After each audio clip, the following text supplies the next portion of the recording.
Olá a todos, hoje 12 de julho de 2020, continuamos vivendo aqui no Rio de Janeiro, isolamento social por conta da pandemia do coronavírus, e como sempre eu tenho buscado fazer aqui, trazer uma mensagem que possa ser contextualizada a esse tempo e a esse momento que nós estamos vivendo.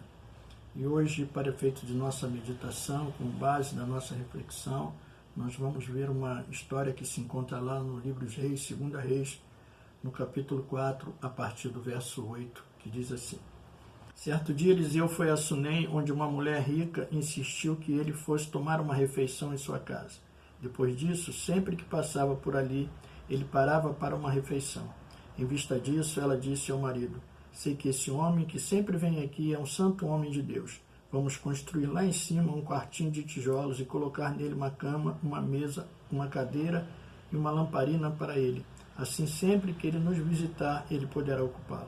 Um dia, quando Eliseu chegou, subiu ao seu quarto e deitou-se. Ele mandou seu servo Geazi chamar a sunamita. Ele a chamou e, quando ela veio, Eliseu mandou Geazi dizer-lhe: Você teve todo esse trabalho por nossa causa. O que podemos fazer por você? Quer que interceda por você junto ao rei ou ao comandante do exército? Ela respondeu: Estou bem entre a minha própria gente. Mais tarde, Eliseu perguntou a Geazi: O que se pode fazer por ela? Respondeu: Bem, ela não tem filhos e seu marido é idoso. Então Eliseu mandou chamá-la de novo. Geazi a chamou e ela veio até a porta. E ele disse: Por volta desta época, no ano que vem, você estará com um filho nos braços. Ela contestou: Não, meu senhor, não iludas a tua serva, ó homem de Deus. Mas como Eliseu lhe dissera, a mulher engravidou e no ano seguinte, por volta daquela mesma época, deu à luz um filho. O menino cresceu e certo dia foi encontrar-se com seu pai, que estava com os ceifeiros. De repente ele começou a chamar: Pai, pai, gritando: Ai, minha cabeça, ai, minha cabeça. O pai disse a um servo: Leve-o para a mãe dele. O servo pegou e o levou à mãe. O menino ficou no colo até ao meio-dia e morreu. Ela subiu ao quarto do homem de Deus, deitou o menino na cama, saiu e fechou a porta. Ela chamou o marido e disse: Preciso de um servo e de uma jumenta para ir falar com o homem de Deus. Vou e volto logo. Ele perguntou: Mas por que hoje? Não é lua nova nem sábado? Ela respondeu: Não se preocupe. Ela mandou selar a jumenta e disse ao servo: Vamos rápido, só pare quando eu mandar. Assim ela partiu para encontrar-se com o homem de Deus no Monte Carmelo. Quando ele a viu à distância, disse a seu servo Geazi: Olhe, é a sunamita. Corra ao seu encontro e pergunte a ela: Está tudo bem com você? Tudo bem com seu marido e com seu filho? Ela respondeu a Geazi: Está tudo bem. Ao encontrar o homem de Deus no monte, ela se abraçou aos seus pés. Geazi veio para afastá-la, mas o homem de Deus lhe disse: Deixe em paz. Ela está muito angustiada, mas o Senhor nada me revelou e escondeu de mim a razão de sua angústia. E disse a mulher: Acaso eu te pedi um filho, meu senhor? Não te disse para não me dar falsas esperanças? Então Eliseu disse a Geazi: Põe a capa por dentro do cinto, pegue o meu cajado e corra. Se você encontrar alguém, não cumprimente. Se alguém o cumprimentar, não responda. Quando lá chegar, põe o meu cajado sobre o rosto do menino. Mas a mãe do menino disse: Juro pelo nome do Senhor e por tua vida que, se ficares, não irei. Então ele foi com ela. Geazi chegou primeiro e pôs o cajado sobre o rosto do menino, mas ele não falou nem reagiu. Então Geazi voltou para encontrar-se com Eliseu e lhe disse: O menino não voltou assim. Quando Eliseu chegou à casa, lá estava o menino morto, estendido na cama. Ele entrou, fechou a porta e orou ao Senhor. Depois deitou-se sobre o menino, boca a boca, olhos com os olhos, mão com as mãos. Enquanto se debruçava sobre ele, o corpo do menino ia se aquecendo. Eliseu levantou-se e começou a andar pelo quarto, depois subiu na cama e debruçou-se mais uma vez sobre ele. O menino espirrou 7 vezes e abriu os olhos. Eliseu chamou Geazi e o mandou chamar a sunamita, e ele o obedeceu. Quando ela chegou, Eliseu disse: Pegue seu filho. Ele entrou, prostou-se aos seus pés, curvando-se até o chão. Então pegou o filho e saiu. No capítulo 8, no verso 1, continuação dessa história, diz assim: Eliseu tinha prevenido a mãe do menino que ele havia ressuscitado: Saia do país com sua família e vá morar onde puder, pois o Senhor determinou para esta terra uma fome e durará 7 anos. E a mulher seguiu o conselho do homem de Deus, partiu com a sua família e passou 7 anos na terra dos filisteus. Esse texto nos relata com muitos detalhes e muita clareza, muita riqueza de detalhes, a história de uma mulher rica que abrigou o profeta Eliseu, que passava por ali de contínuo, e como diz aqui do verso 8 ao verso 10, ela conversa com seu marido e eles decidem então construir um quarto para que Eliseu, sempre que passasse por ali, ele se abrigasse ali. Primeiro ele toma uma refeição com ela e depois ela estabelece uma forma dele permanentemente estar naquela casa. Esse texto tem como tema principal a ressurreição do filho dessa mulher. Mas eu não gostaria de abordar esse texto especificamente, esse tema, melhor dizendo, especificamente, mas um outro tema que eu vejo contido aqui, que se refere à lei da semeadura. O texto diz que essa mulher, ela era rica, ela fez um quarto para abrigar Eliseu. Voluntariamente, Eliseu não lhe pediu nada, não pediu para que ela fizesse. Toda a ação desde o começo parte de uma ação, parte de um sentido voluntário dela, né? Certo dia Eliseu foi a Sunem, onde uma mulher rica insistiu que ele fosse tomar uma refeição em sua casa. Quer dizer, partiu dela de uma insistência que ele fosse tomar aquela refeição. E depois ela faz o quarto para que ele possa ocupar também sem ele ter pedido. E Eliseu conversa com Geazi e procura saber qual é a necessidade daquela mulher, já que ela tinha servido a eles, estava servindo a ele, estava hospedando e tratando tão bem. E quando Eliseu a interpela a respeito da sua necessidade, se ela teria alguma coisa, se ela queria alguma recompensa a partir do bem que ela tinha feito, o texto diz assim: Eliseu mandou Geazi dizer: você teve todo esse trabalho por nossa causa, o que podemos fazer por você? Quer que interceda por você junto ao rei, ao comandante do exército? Ela respondeu: estou bem entre a minha própria gente. Ou seja, ela diz que estava bem, que não precisava de nada, e demonstra nessa primeira resposta, nessa primeira fala dela, que ela não fez com a intenção de ser recompensada, pelo menos a recompensa material, mas estar ali, ter ali o homem de Deus, ter o profeta ali, já era uma excelente recompensa, já era um excelente benefício. Então ela não faz projetando isso. Ela não faz projetando ter um retorno material. Mas como ela fez e não pediu em troca nada, né, o profeta pergunta a Eliseu o que se podia fazer por ela, que de alguma forma ele queria retribuir toda a boa ação que ela fez com relação a ele.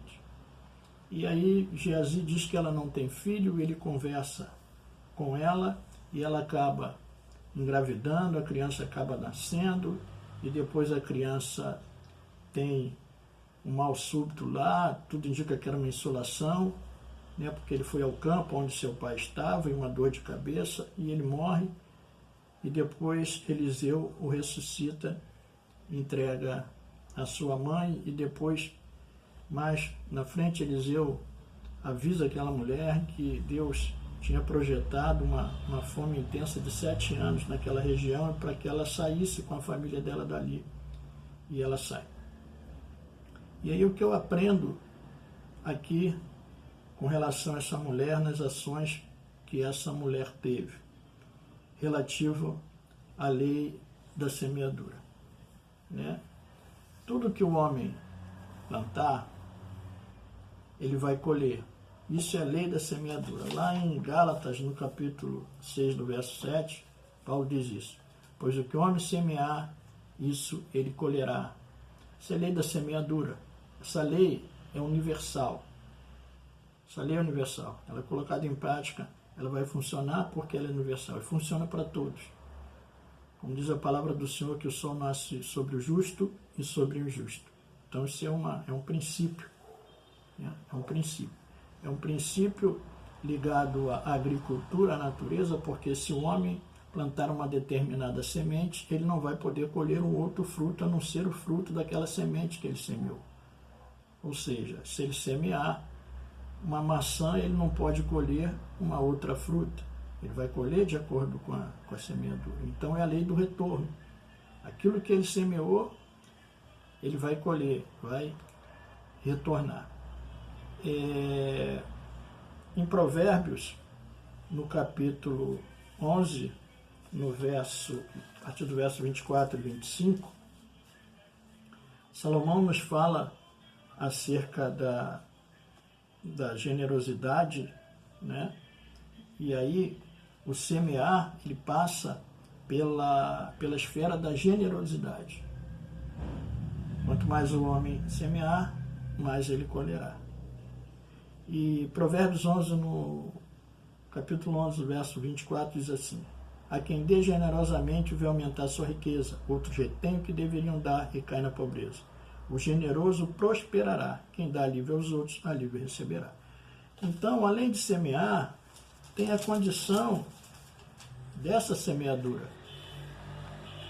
Ela tem que ser feita com generosidade, né? Não de forma avarenta, mas com generosidade. E Paulo, em Gálatas, no capítulo 6, no verso 9, diz assim: não nos cansemos de fazer o bem, pois no tempo próprio colheremos, se não desanimarmos. Portanto, enquanto temos oportunidade, façamos o bem a todos, especialmente os da família da fé. Isso é semear. Fazer o bem é semear o bem. Foi o que aquela mulher fez. E ela fez com o profeta, com o homem de Deus, que era do povo de Deus, como diz Paulo aqui, né? Façamos o bem a todos, especialmente da família da fé. Então o bem, ele tem que ser feito para todos, de maneira geral. Então semear o bem é uma condição nossa de cristão. Para todos, mas especialmente, como Paulo diz aqui, os da família da fé. E Paulo diz aqui que nós devemos aproveitar as oportunidades. Ele diz aqui, enquanto temos oportunidade. Então ela teve uma grande oportunidade de fazer o bem. Aquele homem passava por ali, não a pediu, mas foi uma oportunidade que ela viu. Então que eu e você possamos aproveitar todas as oportunidades que nós tivermos de fazermos o bem. E quantas oportunidades nós perdemos de fazer o bem? Como nós deixamos de fazer o bem? As oportunidades vêm, as necessidades das pessoas se apresentam diante de nós e nós não aproveitamos essas oportunidades para fazer o bem. Lá em Hebreus, no capítulo 13, no verso 16, o autor de Hebreus diz assim: não esqueçam de fazer o bem e de repartir com os outros o que vocês têm, pois de tais sacrifícios Deus se agrada. Ou seja, Deus se agrada quando nós fazemos o bem. Fazer o bem agrada a Deus. Consequentemente, não fazer o bem desagrada a Deus na nossa condição. Então, aproveitemos as oportunidades para agradar a Deus fazendo o bem. Nós vivemos num contexto que está marcado por luto, por dificuldade, por escassez. Então, esse é um tempo próprio para que nós possamos fazer o bem. E Deus, Ele age através de nós. Que nós possamos ser instrumento, que nós possamos ser canais de Deus para abençoar as pessoas, a semelhança dessa mulher. Ela abençoou o profeta. E ela não pediu retribuição, ela não pediu nada em troca, ela falou que estava bem. Mas é interessante que, naquele momento, estava tudo bem. né? A adversidade viria depois, até por uma bênção que ela recebeu. Então nós não sabemos a hora que nós vamos ter uma necessidade especial. Ela teve uma necessidade especial. Ela teve uma necessidade especial ali. E na sua necessidade especial, ela foi socorrida. Porque ela havia semeado. É a lei da semeadura. E essa lei, ela não dá errado, ela se cumpre. E é interessante porque Eliseu a orientou para que ela saísse da sua terra, que viria 7 anos de fome. Mas na sequência do capítulo 8, o texto mostra aqui o que aconteceu com essa mulher na volta dela à sua terra, junto com a sua família, depois desse período de fome. Capítulo 3 diz assim: ao final de 7 anos ela voltou a Israel e fez um apelo ao rei para readquirir sua casa e sua propriedade. O rei estava conversando com Geazi, servo do homem de Deus, e disse: conte-me todos os prodígios que Eliseu tem feito. Enquanto Geazi contava ao rei como Eliseu havia ressuscitado o menino, a própria mãe chegou para apresentar sua petição ao rei, a fim de readquirir sua casa e sua propriedade. Geazi exclamou: esta é a mulher, ó rei, meu senhor, e este é o filho dela, a quem Eliseu ressuscitou. O rei pediu que ela contasse o ocorrido e ela confirmou os fatos. Então ele designou o oficial para cuidar do caso dela e lhe ordenou: devolva tudo o que lhe pertencia, inclusive toda a sua renda das colheitas, desde que ela saiu do país até hoje. Ou seja, 7 anos depois que ela voltou, que a fome passou, a sua terra estava ocupada por alguém, a sua casa estava ocupada por alguém que produziu a terra, mas o rei falou para que devolvesse tudo, a parte da colheita desde que ela saiu. Ou seja, era 7 anos ali de trabalho, 7 anos de trabalho, 7 anos ali do que foi produzido. Além dela recuperar os seus bens, ela ainda recebeu de forma multiplicada aquilo que ela havia deixado. Então, isso é a lei da semeadura. Ela não pediu nada, mas ela semeou. Ela semeou e ela foi restituída daquilo que ela havia perdido por meio da semeadura, ela recebeu. Então, essa é uma grande lição que fica para nós, que nós devemos semear. Mas nós devemos semear com fartura, nós devemos semear sem projetar receber em troca, porque senão se torna barganha com Deus. Nós vivemos num tempo e num contexto que existe uma teologia chamada teologia da prosperidade, que torna a palavra de Deus e o Evangelho com uma condução materialista, que o homem só vê os recursos materiais, onde o homem procura investir para que receber recursos materiais. Isso é barganha. Deus não é banco, Deus não é lugar onde temos ações para investir, bolsa de valores. Deus não é a bolsa de valores, Deus não é banco, embora ele seja dono do ouro e da prata. Então essa relação não pode ser assim. E nós não podemos cair nessa armadilha. A palavra de Deus se cumpre. Ele é fiel à palavra dele. Se você semear como aconteceu com essa mulher, você vai ser retribuído, ele vai retribuir. E nesse tempo que nós estamos vivendo, que se marca como um tempo de dificuldade, pergunto eu a você: você tem colhido? Você tem semeado? Você está colhendo hoje o que você semeou lá atrás. Ela colheu 7 anos depois o que ela havia semeado 7 anos antes. Você recebe no presente aquilo que você semeou no passado. E você recebe no presente, no próprio presente, ou recebe no futuro aquilo que você semear no presente. Então, se você tem semeado, se você semeou, e ao longo do tempo você vem semeando, ao longo dos anos você vem semeando, e você ainda não colheu da sua semeadura, aguarde no Senhor, porque Ele é fiel e a palavra dEle é verdadeira. No tempo dEle, Ele vai retribuir. No tempo dEle, você vai ter uma colheita farta. Porque essa é a palavra de Deus. É lei universal, ela se cumpre. É a lei da semeadura e da colheita. Mas se você semeou com coração puro, não buscando fazer de Deus uma barganha, e Ele vai te abençoar. E se você não tem semeado, se você tem medo do futuro, projetando como vai ser, em meio a essa escassez que a pandemia está pintando aí, semeie agora. Semeie nesse tempo, que no tempo próprio você vai semear.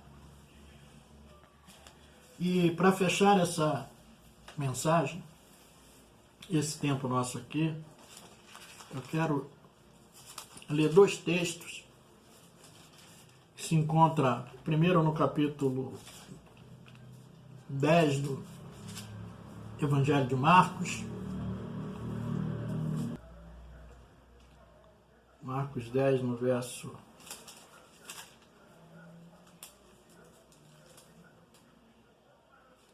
Marcos 9, no verso 41, Jesus diz assim: eu lhes digo em verdade, quem der um copo de água em meu nome, por vocês pertencerem a Cristo, de modo nenhum perderá a sua recompensa.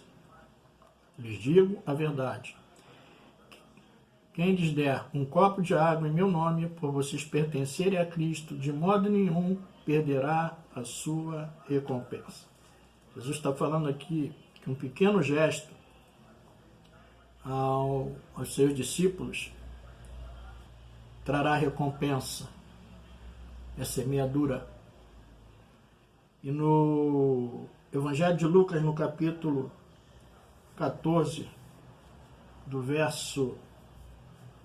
a partir do verso 12, aqui Jesus, nesse contexto, está na casa de um fariseu, entrou lá no sábado, convidado, que havia um banquete, e depois de participar ali e ver as ações daquelas pessoas, daqueles convidados, Jesus disse assim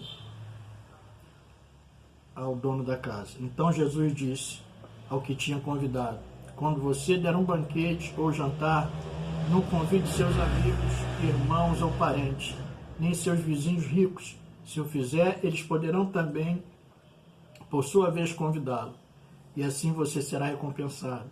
Mas quando der um banquete, convide os pobres, aleijados, os mancos e os cegos. Feliz será você, porque estes não têm como retribuir. A sua recompensa virá na ressurreição dos justos. Jesus diz aqui para que ele não fizesse para aqueles que poderiam retribuir, mas aqueles que não poderiam retribuir, e que ele teria uma recompensa depois, na ressurreição. Jesus está falando aqui de recompensa, de galardão. Não de coisas materiais, mas ele está falando de coisas espirituais. Daquilo que nós vamos receber depois, no futuro, no encontro com ele. E haverá recompensa para tudo aquilo de bom, para todas as nossas ações benéficas que nós fizemos aqui. Mesmo que tenha sido um simples copo de água a um dos discípulos, um gesto tão pequeno, tão simples, será recompensado.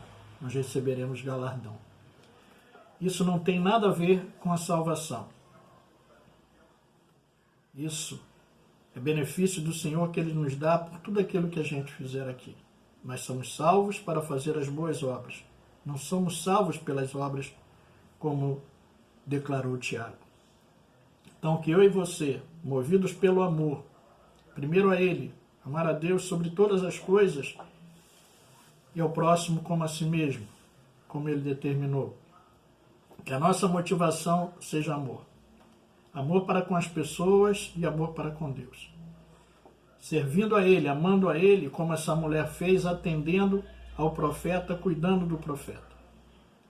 E amando ao próximo, como Jesus declara aqui, com apenas um pequeno gesto.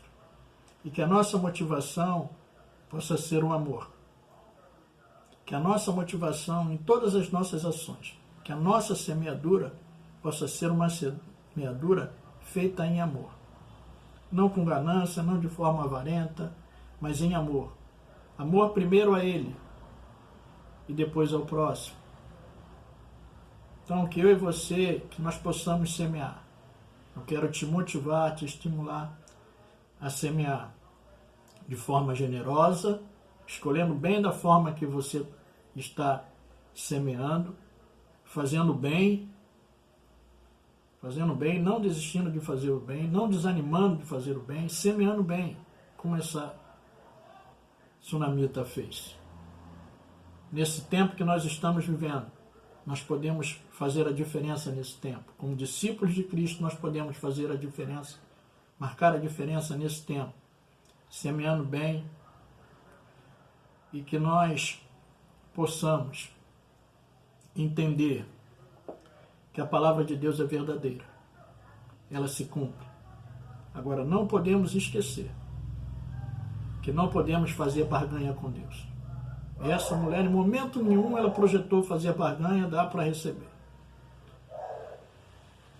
Então, que essa seja a lição para nós nesse texto aqui. Que nós possamos aprender com essa mulher a ser generoso, ou a ser generosos, sermos generosos, e abençoarmos. Temos certeza que Ele nos abençoará. Fique com essa palavra e como princípio da semeadura. Que Deus lhe abençoe abundantemente em nome de Jesus.